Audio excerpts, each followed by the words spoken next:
Success తర్వాత నితిన్ గారితో మరొక్కసారి మన ముందుకు వస్తున్నటువంటి వెంకీ గారు ప్లీజ్. బేసిక్గా ఏంటంటే ఇప్పటిదాకా ఎప్పుడు మీడియా ముందుకు రాలేదు ఈ సినిమా గురించి అని చెప్పి ఈరోజు మీడియా మీట్ కండక్ట్ చేయడం జరిగింది. సో ఈ సినిమా నేను రాబిన్హుడ్ ఇప్పటిదాకా చేసిన దాంట్లో నాకు స్క్రిప్ట్కి కూడా చాలా మంచి టైం దొరికింది. And I feel this is my best work till date. And నేను ఎడిట్ రూమ్లో కూడా సినిమా చూసుకున్నాను అండి.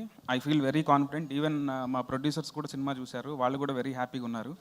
అండ్ నన్ను కథని నమ్మి ఇంత బడ్జెట్ పెట్టిన మైత్రి ప్రొడ్యూసర్స్ నవీన్ గారికి, రవి గారికి థ్యాంక్ యూ సో మచ్ అండి.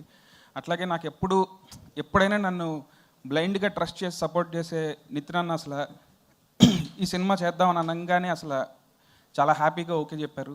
అండ్ లీలా, నువ్వు కూడా ఇప్పటిదాకా అందరూ నేను డాన్సింగ్ క్వీన్ అన్నారు. అండ్ ఐఎమ్ షూర్ ఈ సినిమా చూసిన తర్వాత యాక్టింగ్ క్వీన్ అని కూడా అంటారు.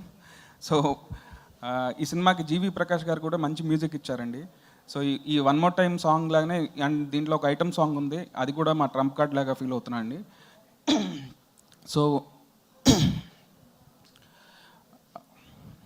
బేసిక్గా మైక్ పట్టుకోగానే నేను బ్లాంక్ అవుతాను.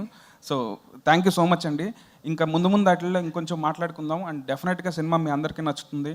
క్రిస్మస్ హాలిడే మూడ్లో ఒక సెలబ్రేషన్ లాగా ఉండాలని చెప్పి ఈ సినిమా కూడా ఆ టైంలో మేము డిసైడ్ అయ్యాము 25th డిసెంబర్ వెళ్దామని. సో డెఫినెట్గా ఇది ఒక మంచి ఫ్యామిలీ ఎంటర్టైనర్ అవుతుంది. థ్యాంక్ యూ సో మచ్ అండి. సూపర్ అండి, థ్యాంక్ యూ. మేము వెయిట్ చేస్తూ ఉంటాం మూవీని ఎంజాయ్ చేయడానికి. అండ్ ఇప్పుడే ఇక్కడికి వచ్చేసిన మా లిరిసిస్ట్ కేకే గారికి వేదికపైకి